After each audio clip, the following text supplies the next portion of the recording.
Hello everyone and welcome back to the channel. John Owen talks about sports and movies. Thank you for checking out today's video. I always appreciate the support. Let's get into it.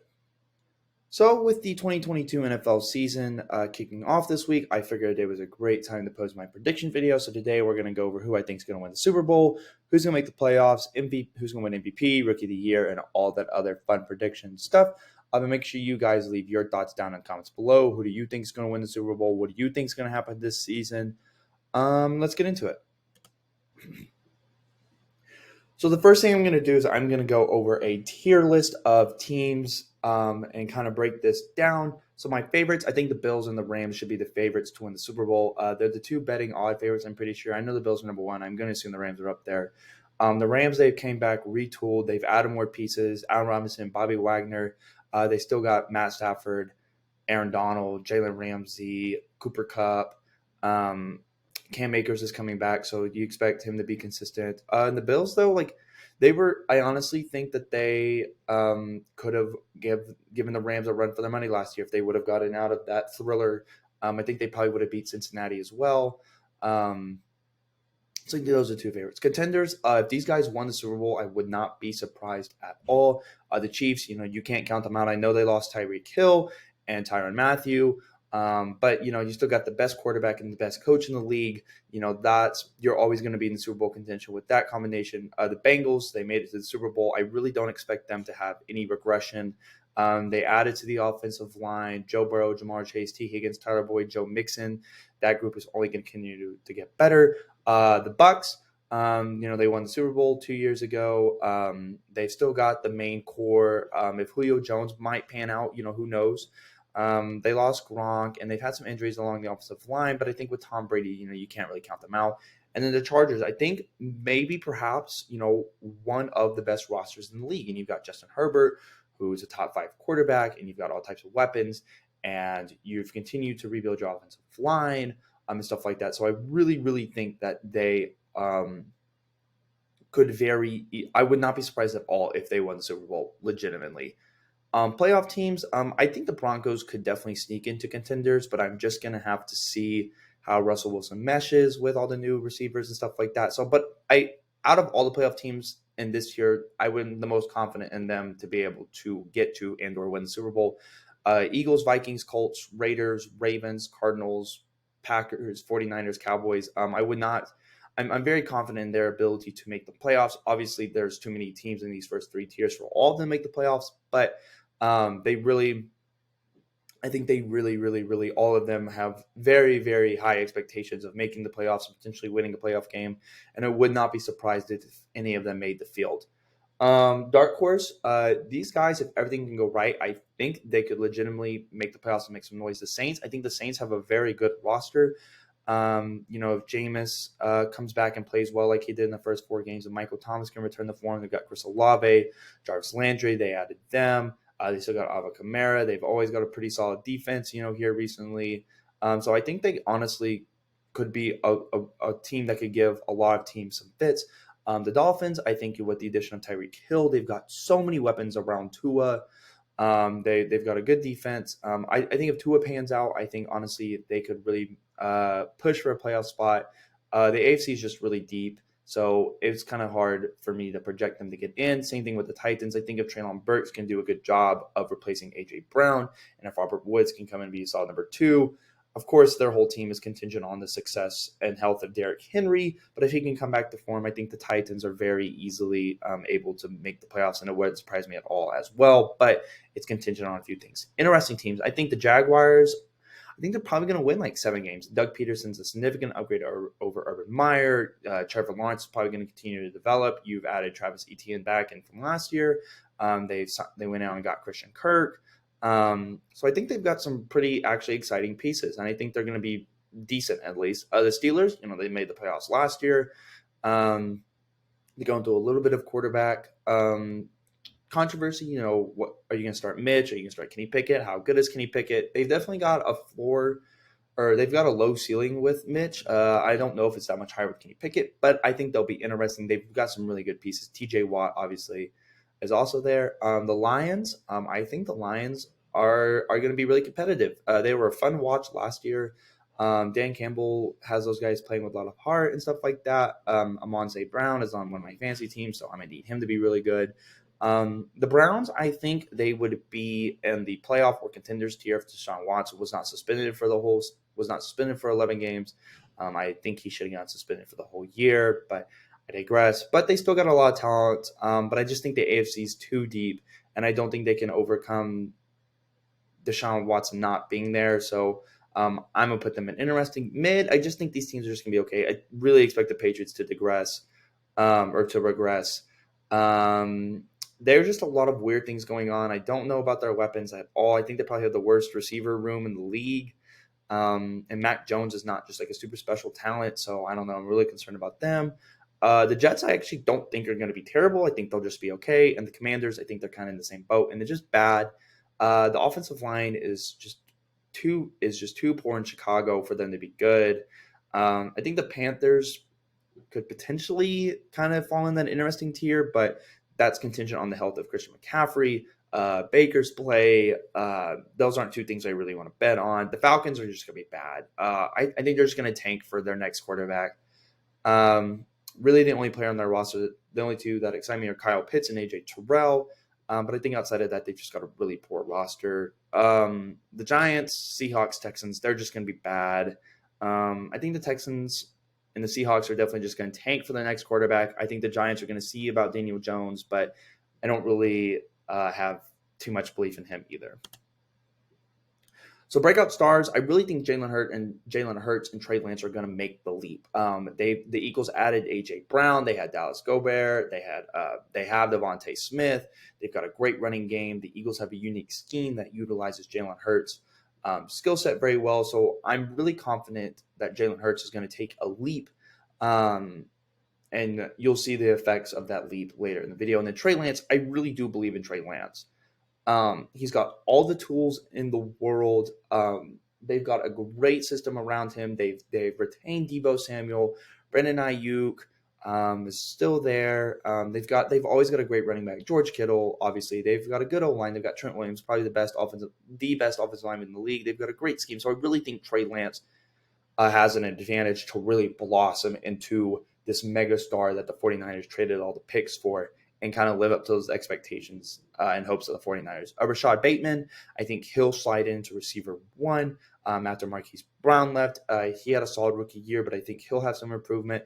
I think Jerry Jeudy will take a massive leap as a receiver with the addition of Russell Wilson at quarterback. I mean, he put up solid numbers with like Drew Lock and like a lot of other quarterback just mess. So with Russell Wilson, I expect Jerry Jeudy to take a really, really big leap. I would also throw Cortland Sutton in there, but he's more established than Jerry Jeudy, so I'm going to put Jeudy right there. And then Tua, I don't think Tua will be on the same level as Trey Lance or Jalen Hurts, but I think with all of the weapons, Mike Gesicki, Jalen Waddle, Tyreek Hill, they've got a lot of good running backs, their new coach, Mike McDaniel, I believe is his name. He comes over from San Francisco, so they'll run a really good offense that I think Tua will be able to use his skill set for. Under the most pressure, kind of on the same note, Tua, Jalen Hurts, Trey Lance, they've got a lot of pressure on them, especially with how good this next quarterback class is. I don't really know how much of a good position the Dolphins and the 49ers are to get one of those quarterbacks because of a trade, but I think they're under a lot of pressure to perform because I think they could easily be replaced.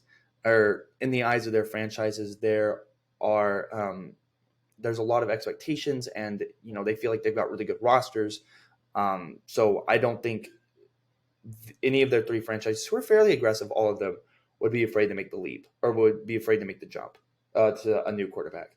Aaron Rodgers, obviously he's got a lot of regular season success, but he tends to shrink in the playoffs.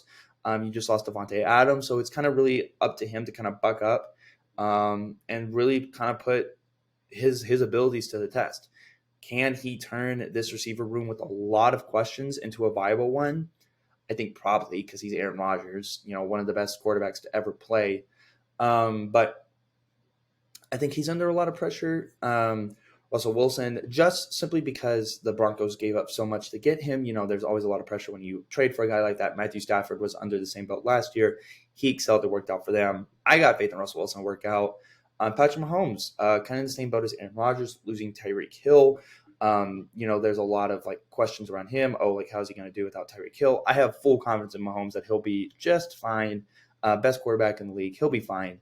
But there is some pressure on him. And then Carson Wentz, he's got to stay playable for him to be a full-time starter. If he has another bad year or another year like he did last year, where he made some mistakes in some really, really crucial moments and some just really bad mistakes, I think he could be done as a starting quarterback. And then Zeke, probably the least pressure out of all these guys, but you're one of the star players on the Cowboys. His salary is the reason why they were unable to retain some people this offseason. Part of the reason, at least. I don't want to blame it solely on him, but and so there's always pressure to perform as a Cowboy, and I think he's under a lot of pressure.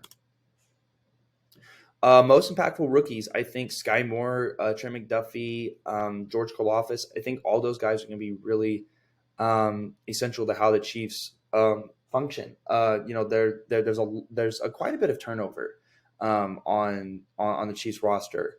Can Sky Moore step up as that super vertical threat, or him in tandem with Marquez Valdes-Scantling? I think I said that right. I really think Sky Moore falling to the Chiefs in the second round was really, really good for them. Aiden Hutchinson, just the most pro-ready guy in the draft. Trayvon Walker, I think, has all the tools in the world. I think he could be really helpful for the Jaguars. Drake London, especially with Calvin Ridley being suspended, I think Drake London can step in as that second receiving option behind Kyle Pitts. Chris Olave and Garrett Wilson, especially Garrett Wilson, just because Chris Olave is going to be behind Michael Thomas and then potentially Jarvis Landry, but they're both really, really super good. So I think they could have a major impact. Sauce Gardner, he played great in the preseason. I think he's just going to be really, really good. And then Evan Neal has also played great in the preseason. He's got all the tools in the world. I think he's going to solidify that Giants offensive line, at least on the outside, with him and Andrew Thomas. So I think these guys are going to be the biggest impact rookies.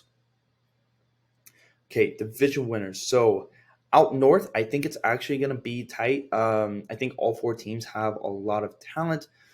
I think the Ravens are going to be back to what they were a few years ago. There's no way that they're ravaged with that much injuries, including Lamar Jackson. There's just no way that's going to happen. But I expect the former AFC champs to retain their division title. I don't see any reason why the Bengals wouldn't repeat. They got better from last year, in my opinion, and they still got a leg up on the rest of the division. So next we got the AFC South. I think really this comes down to a two-horse race between the Colts and the Titans. But with the loss of A.J. Brown and Derrick Henry's Kelton question, I think the Colts are going to go ahead and win the division. They almost made the playoffs last year. They should have made the playoffs last year, but Carson Wentz kind of crapped the bed. So I think with the addition of Matt Ryan, who sure maybe doesn't give you quite the dynamic ups, but he is definitely a lot better of the more crucial mistakes and not making those. So I think kind of with a safer quarterback who's still good, the Colts are going to go ahead and win that division. The AFC West is going to be a total gauntlet. I think all four teams are honestly capable of winning the division, and I really, truly mean that. And the fourth place team out of this division is probably going to be the best fourth place team of all time. However, until someone dethrones them, I'm going to continue to pick the Chiefs. I think that despite losing Tyreek Hill and the rest of the AFC West closing the gap, they still got the best quarterback, the best tight end, and the best coach. I think their receivers as a whole could make up for Tyreek Hill between Juju Smith-Schuster, Marcus Scalding-Vasquez, Sky Moore, Mecole Hardman. I think all of them in tandem could probably make up for Tyreek Hill's production. I think Justin Reed is a suitable replacement for Tyrann Mathieu. Trey McDuffie, George Karlaftis. I think they're going to be really, really – I think there might be some growing pains, but I'm still going to pick them until someone knocks them off their throne. AFC East, this is easy. It's going to be the Bills pretty much going away. I really don't see any competition from them. The Dolphins might give them some fits, but historically, at least in the past few years, they've been really good against the Dolphins. It's going to be the Bills going away. NFC North, I'm gonna go with a little bit of an unpopular pick. I think the Vikings. This is the year they break through and they dethrone the Packers.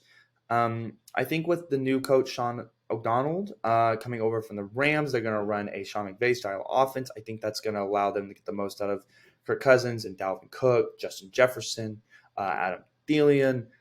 They've got some really good pieces on defense. They've got a good pass rush. Harrison Smith, Patrick Pearson at corner, and I think that the Packers just will regress a little bit, just a little bit, where the Vikings are going to be able to dethrone them. Another easy division race is going to be the Bucs. Well, I do think the Saints are kind of a dark horse. The Buccaneers are just kind of a tier above them, and especially over the rest of the division. Not that I think Julio Jones is going to be the wide receiver one, but if he can pan out and be, even partial of what Julio Jones used to be, I think the Buccaneers are going to be able to overcome their off some of their offensive line woes. They've still got Tristan Wirfs, and so they've still got almost all of that core from the Super Bowl team. They've got Leonard Fournette, so I got a lot of confidence of them winning the NFC South. NFC West, another really tough division. I think outside the Seahawks, all three, the 49ers, Rams, and Cardinals, are all super, super good teams. But I'm going to go ahead and pick the defending Super Bowl champs. They've got their same core, plus they added Bobby Wagner and Allen Robinson. So I don't see any reason for them not to win the division. The most competition I could see coming from them is the 49ers, though. And finally, the NFC East. I actually did not update to the Commanders logo, but that's okay. I think the Commanders and the Giants aren't really a threat. I think it comes down between the Eagles and the Cowboys. But with the Cowboys losing Tyron Smith, Amari Cooper, Michael Gallup's on the IR, I just don't know if they're going to be dynamic enough to take advantage of the easiest schedule in the NFL. Plus, the Eagles got better this year. They added A.J. Brown. I think Jalen Hurts is going to continue his development. So I think Jalen Hurts is going to go ahead and win the division for the Eagles. So now we're going to get into some awards. So I think if Kenny Pickett ends up starting for the Steelers, I think he'll win Offensive Rookie of the Year, but I'm not super confident in that. So I'm going to go with the dark horse. I think Sky Moore is going to win. This is not just a super great offensive rookie class, really. So I'm going to go with the dark horse, unconventional pick. And this might look stupid, but I'm going to go Sky Moore. Defensive Rookie of the Year, this one's pretty easy. I think it's going to be Aiden Hutchinson. Most pro ready. He's going to have a chance to come in, start day one. I think he's going to go ahead and go. For Defensive Player of the Year, I'm going to pick the same guy from last year, Myles Garrett. I think it's about time he probably just goes ahead and wins one. Comeback Player of the Year, this one's pretty obvious, but I really do think Derrick Henry's going to come back and win defensive or comeback Player of the Year. Coach of the Year, my official pick is the coach of the team, whoever wins the AFC West. And so I'm going to pick Andy Reid, but I think it will be the coach of whatever team wins the AFC West. And MVP, I really think it's going to be Josh Allen. I just think it just kind of seems like the right timing. He put in MVP numbers last year. I think it's good for him. I think it's a good time to pick him. But a dark horse candidate for sure would be Trey Lance, kind of fitting that mold of second-year quarterbacks who take a massive leap, kind of like Lamar Jackson, Patrick Mahomes, Joe Burrow, even though he didn't win MVP. I think Trey Lance is a super dark horse candidate for that. So now we're going to get into the playoffs. So I think the teams up top are in the hunt, but I just don't know if they make it. These are the 7 teams that I'm the most confident making the playoffs. I don't know if this is the way that this is going to shake out. Like, for example, I don't think the Broncos are the 7th best team in the AFC, but I think just due to how hard the AFC West will be, I think they'll get knocked down a few pegs despite being better than what their record will show, if that makes sense. So I think the Chiefs are going to win, the Colts, the Bengals. So these are the 7 teams that I think are going to make it in some order. If the bracket plays out like this, I think the Bengals would beat the Broncos. The Chargers would upset the Colts. The Chiefs would go ahead and beat the Ravens. The Bills would just go ahead and beat the Chargers. In a rematch from last year's AFC Championship game, I just think KC goes through some growing pains. So I think but despite that, I think they would just go ahead and win because they would have overcome those. But I think regardless of whatever the format is, I think the Bills are going to come out of the AFC. Okay, next, NFC, kind of the same thing. These are the 7 teams that I'm the most confident of making the playoffs. This is how I think they're going to shape out. I think the Bucks. I don't know if they're necessarily the second best team in the NFC with all their injuries, but being in the weakest division, I think will allow them to kind of up their standing. So this is how I think it's going to shake out. If this was the way the bracket was set up, I think the Buccaneers would go ahead and beat the Cardinals. I think the 49ers would actually beat the Eagles. I think the 49ers low-key have the potential to be the second best team in the NFC. But I think but I don't think they're better than the Rams, so they won't win their division in my mind. And just because of how tough the NFC West is, they'll probably lose a few games and knock them down. I think the Vikings would go ahead and beat the Packers. They won the division. I don't see why they wouldn't. I think the 49ers would beat anyone in the NFC except the Rams. So like if it matched up where they met in the NFC Championship game, they would make it there. But just the way this bracket set it up, the Rams would go ahead and beat them. Buccaneers would beat the Vikings, but the Rams go ahead and repeat as NFC champs. And then in the Super Bowl, I think between a really, really big Super Bowl, which would be really high profile between two juggernaut teams, despite how good I think the Bills are going to be, they finally break through. This is their year to make it out of the AFC and beat the Chiefs. But it's hard for me to not pick the Rams simply because they have got the same core. They've got Sean McVay, all of their core players, plus they added Allen Robinson and Bobby Wagner. I don't see any reason why the Rams won't repeat. So thank you for watching today's video. I appreciate all the support. Make sure you guys like, comment, and subscribe so you never miss out on any of the fun, and check out the link content. You guys have a great day.